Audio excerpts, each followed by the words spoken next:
Jim Grant had always thought of himself as a man of practical science. He wasn't the type to get all caught up in theory or philosophy. Give him a problem, and he'd solve it. No muss, no fuss. It's probably why his colleagues at the Rutherford Space Research Center couldn't help but half laugh, half feel sorry for him. Jim was the guy who showed up in a plaid shirt, made bad jokes at the wrong time, and had an uncanny ability to make even the most groundbreaking discoveries look like a fluke. That night, though, it was going to be different. Jim had a plan, a bold one, and he was on the verge of something big.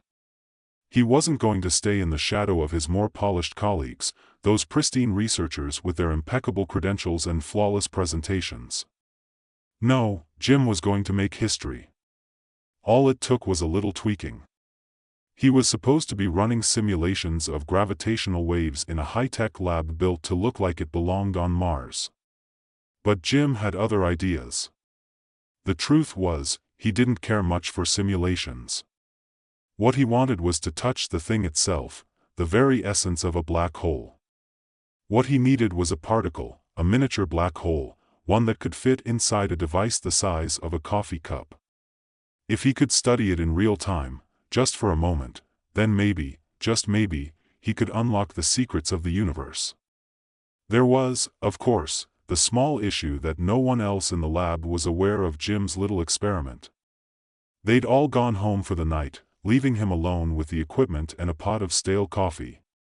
He made sure no one was around to watch as he adjusted the settings, feeling a thrill run up his spine. This could be his big break. It could make him famous. His fingers danced across the controls, each movement calculated but slightly reckless. Jim had been working with black hole simulations for years, but this was something new. His supervisor, Dr. Marvin Du Bois, would have a coronary if he found out Jim was bypassing the safety protocols. But Jim didn't care about rules. He cared about discovery. And right now, the only thing between him and the most exciting scientific breakthrough of his life was a couple of sloppy clicks. With a final, dramatic flourish, Jim hit the start button. The machine hummed to life, its sleek metallic surface glowing faintly. The small, glass containment chamber at the center of the device shimmered with a strange, dark energy. Inside, a tiny black speck swirled, like a miniature version of the universe's most destructive force. Jim could feel his pulse quicken. He was about to witness history. And then, nothing happened. For a moment, Jim stood there, staring at the chamber in confusion. The black hole particle was supposed to stabilize within the field, but it seemed to be doing nothing. He frowned. Maybe the settings were off, maybe the containment field wasn't strong enough. He made another adjustment and then, thinking he had it figured out, gave the machine a quick little nudge. That was all it took. The machine whined like an old refrigerator, then suddenly flared to life in a burst of blue light so intense that Jim had to squint. The particles inside the containment chamber began to whir and spin faster, faster, until they formed a perfect miniature vortex. The energy around him crackled with a low hum, and then, swoosh, everything went dark. Jim blinked rapidly, disoriented. He didn't know what had happened. The lab was silent, the screens around him blank, and the strange hum that had filled the air was gone. Had the machine malfunctioned? Maybe he'd short-circuited it somehow. But then, he noticed something strange. The objects around him, the pencils, the papers, even the coffee cup he'd been holding moments before, were gone. That's when the first clue hit him: they had vanished. Jim stood up from his chair, confusion flooding his mind. He reached down to grab the coffee cup from the table, only to find that there was no table. It was just gone. His fingers brushed against empty air. He turned around, his heart starting to beat a little faster, and saw the same thing happening. His desk, everything on it, all the books and files, were simply missing. His breath caught in his throat. He glanced down at his hands. They were trembling. What the hell is going on? He took a few steps forward, half expecting to walk into a wall or bump into some hidden object. But instead, the room seemed emptier. Like the very air had thinned out, and things weren't just gone, they'd been pulled away. He looked up. The blinking lights on the device were still active, glowing a faint blue. But something felt off, like the whole lab was out of sync. Time felt warped in a strange way, like it was both standing still and rushing forward all at once. "Okay, Jim, you've seen weirder things than this," he muttered to himself. His voice was shaky but determined. "This is fine. Totally fine." He blinked again and tried to remember what he'd done, what exactly had triggered this bizarre phenomenon. He turned back toward the machine and pressed a button to deactivate the field, thinking he'd at least get the power down. Instead, the entire room shifted, and a small metallic object on the floor, a forgotten wrench, vanished.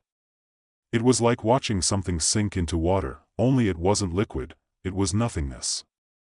The wrench didn't just disappear, it was as though it had been erased from existence. Jim staggered back, his mouth going dry. He tried to breathe, but the air felt thinner somehow, harder to take in. And then it hit him with cold clarity: I did this. He had somehow triggered the collapse of reality. He had, without knowing it, created a gravitational field so strong that it was pulling everything in the lab into nothingness. Every object, every molecule around him was being devoured by a miniature black hole. He quickly closed his eyes and stepped back. "Focus, Jim. Focus." This was something he could solve. He just needed to think. There had to be a way to stop it. He'd done this. He could undo it. He had the power, after all. But the more he concentrated on the lab's remaining contents, the more things seemed to slip away. His own thoughts felt distorted, like they were being stretched out of reach. He felt dizzy, lightheaded, like he was standing on the edge of some vast, terrifying precipice. Then, without warning, it happened again. His fingers brushed the desk, and the entire thing, screws, papers, chairs, began to fold in on itself. It didn't just disappear. It folded into the black hole. He stood there, powerless, as his workspace vanished before his eyes. His hands trembled as the objects around him, one by one, started to succumb to the pull. And the strangest part? Jim couldn't stop it. He didn't even know how to stop it. The only thing he knew for sure was that the particle he'd accidentally consumed wasn't just in the machine anymore. It was inside him, and it was growing. The hum of the machine had turned into a low, almost ominous buzz that seemed to vibrate the very walls of the lab. Jim stood frozen in place, his eyes darting around at the empty space, trying to make sense of what was happening. The floor beneath him seemed lighter, somehow. And as he glanced down at his feet, he saw the surface of the ground beginning to warp, just a little at first, like ripples spreading outward. He stumbled back, his heart pounding in his chest that he was still trying to grasp the gravity of what had happened, literally, and figure out how to fix it, but his mind felt scattered. Every object around him was vanishing into thin air, like pieces of some great cosmic puzzle being pulled away. His breath came in short gasps, the air around him feeling oddly heavy, as though it were pushing against him. Jim rubbed his temples. He couldn't focus, couldn't think straight. He had to stop the black hole before it consumed everything. His body, his mind, it was all under the control of something he didn't understand. The more he tried to wrestle with the pull, the worse it became, like trying to push back against a tidal wave with nothing but a paper fan. He knew what he had to do. He needed to reverse the process. Somehow, his eyes scanned the lab, the space that just moments ago had been filled with the hum of machines and the soft click of keyboards. Now, the room was quiet, eerily so, as if it had been abandoned for decades. A sinking feeling in his stomach told him that this wasn't just some freak accident anymore. This was something much worse, something dangerous. Jim staggered forward, heart hammering in his chest, toward the central console of the device. It still flickered with faint lights, but the screen was mostly blank. His mind raced through 1,000 possible solutions. The machine, he reasoned, must have been designed to contain and stabilize the black hole particle, so he could study it. But instead, it was doing the opposite, amplifying its effect. What he had to do was destabilize the gravitational pull, reverse the flow of energy, and shut the whole system down before it tore reality apart. But the more he thought about it, the more complicated it seemed. The particle had entered him, and as much as Jim hated to admit it, he was no longer entirely sure what was real and what was part of the black hole's gravitational field. He could feel it inside him, twisting and turning, pulling on his very bones. A sick, cold sensation began to spread through his chest, his pulse quickened. He had to act fast. Reaching out, he pressed his hand against the console, hoping the device would recognize him and deactivate. The screen blinked once, twice, then a bright red warning flashed up. Warning: irreversible gravitational anomaly detected. Jim froze. The words were like a slap to the face. Irreversible. That meant there was no going back. He let out a breath he hadn't realized he'd been holding. There was still time, but it was running out. He had to find a way to neutralize the black hole within him before it grew any stronger. His first instinct was to reach for the emergency shutoff, a large red button that Dr. Du Bois had shown him only a week ago.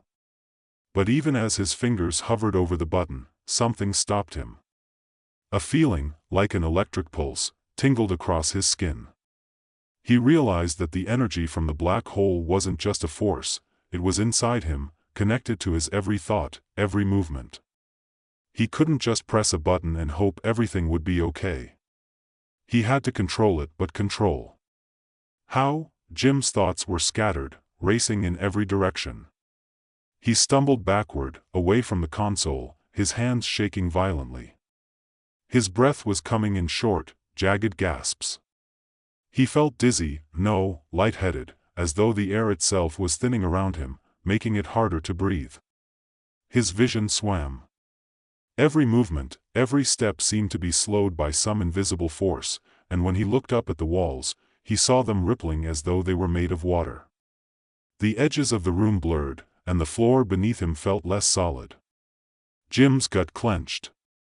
The lab, the world, was disintegrating. For a second, Jim wondered if he was just losing his mind. Maybe this was all in his head. Maybe he wasn't really experiencing this at all. Maybe he was just going insane. He tried to blink the dizziness away and steady his breathing. The more he focused, the more the gravity inside him felt like it was pulling at his insides, no, pulling him apart. Jim took a step back, then another, until his heel caught on the edge of something. He turned and stumbled into a shelf. But instead of just knocking over a few books, the shelf, along with everything on it, disappeared. His stomach dropped. He wanted to scream, to shout, but the words stuck in his throat, because in that moment, he realized, the lab wasn't just falling apart. He was causing it. His eyes went wide with horror. The miniature black hole wasn't contained inside the machine anymore. It was inside him. And it wasn't just consuming the lab. It was consuming everything. His mind flashed to the outside world. What if it spread to the city? What if it reached the planet? He couldn't let that happen. He couldn't let this black hole expand any further. Jim's hands were trembling violently now, but he forced himself to concentrate. He had to figure out how to reverse this. His thoughts spun, desperately clinging to the fragments of knowledge he'd amassed over the years, his research into gravitational waves, the theories on black holes, the calculations, the models. He had studied black holes his entire career, but now that he was faced with the very real threat of one inside him, all that knowledge felt useless. How could he stop something he didn't even understand? Another step back. And then another. The floor felt like it was buckling beneath him now, like a sinking ship. He turned to look at the door, the way out, but the hallway beyond was starting to vanish too, the edges curling up like the corners of a piece of paper burning. The lab, the building, his world, was disappearing into nothingness. "Think, Jim. Think," he shouted, though it sounded weak, even to his own ears. He slammed his fist against his temple, the pain clearing his head for a moment. His breathing was erratic, and the black hole's pull was getting stronger. But even through the panic, a small voice inside his head whispered something, a reminder, a spark of clarity. It was the particle. The particle inside him. It wasn't just a passive thing. It was actively growing, pulling everything in.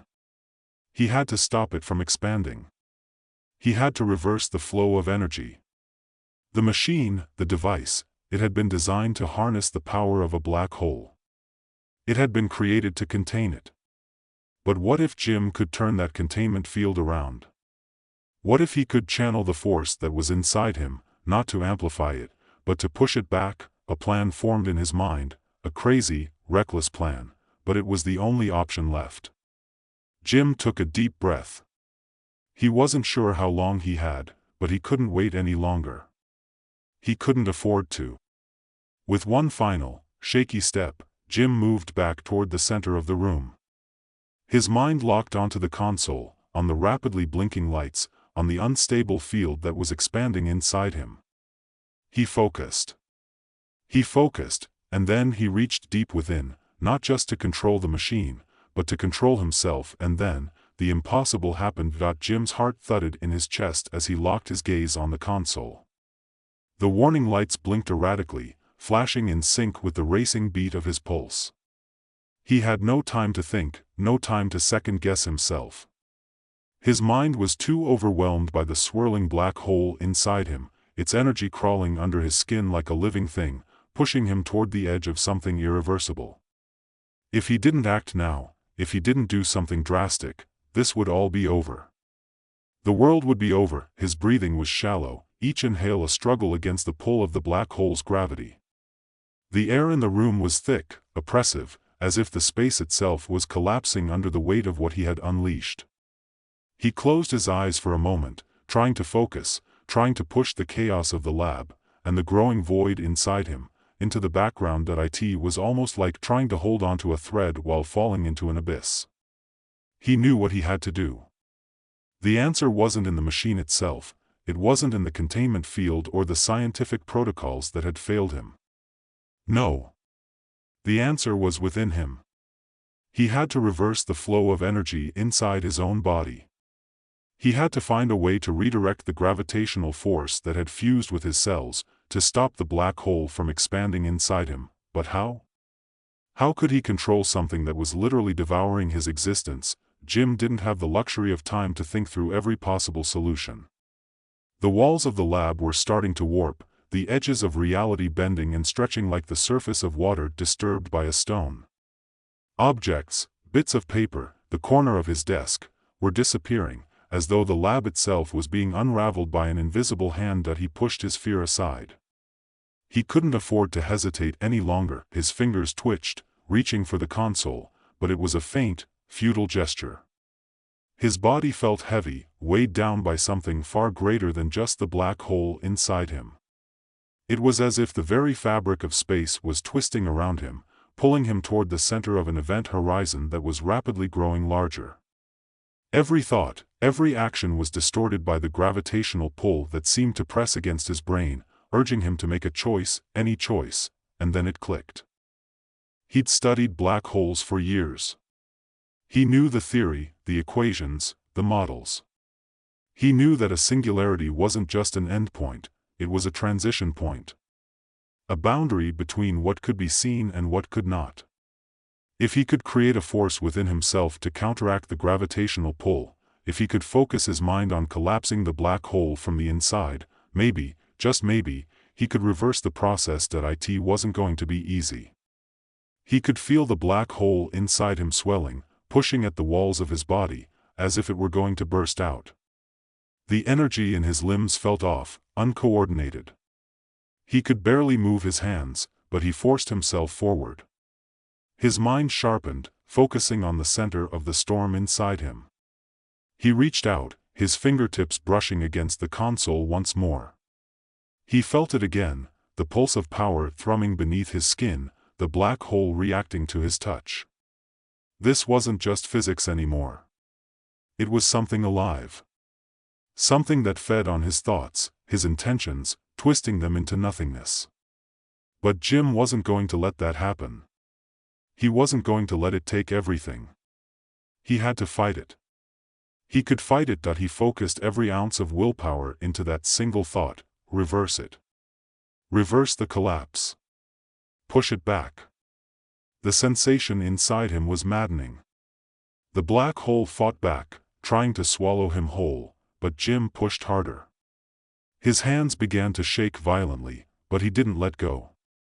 His body felt like it was about to implode. The pull was growing stronger, more intense, like it was trying to tear him apart from the inside out. But he forced himself to concentrate, imagining the energy of the black hole, imagining the gravitational force that had taken hold of him and the lab, and pushing it back into itself. There was a flash of light, a surge of energy so powerful it nearly knocked him off his feet. His vision blurred, his muscles screamed in protest, but Jim didn't stop. He couldn't. For a long moment, nothing changed. The world around him continued to unravel, objects disappearing, the air growing thin. But Jim didn't stop. He willed himself forward, drawing from every scrap of energy left in his body, every piece of focus he could muster, and then, slowly, agonizingly, the black hole inside him began to shrink. It wasn't much at first, just a subtle shift, a faint ripple in the air. But Jim felt it. The pull weakened. The pressure inside him released, bit by bit. The sensation was unbearable, like pushing against the surface of a balloon that was slowly deflating. Another second. Another minute.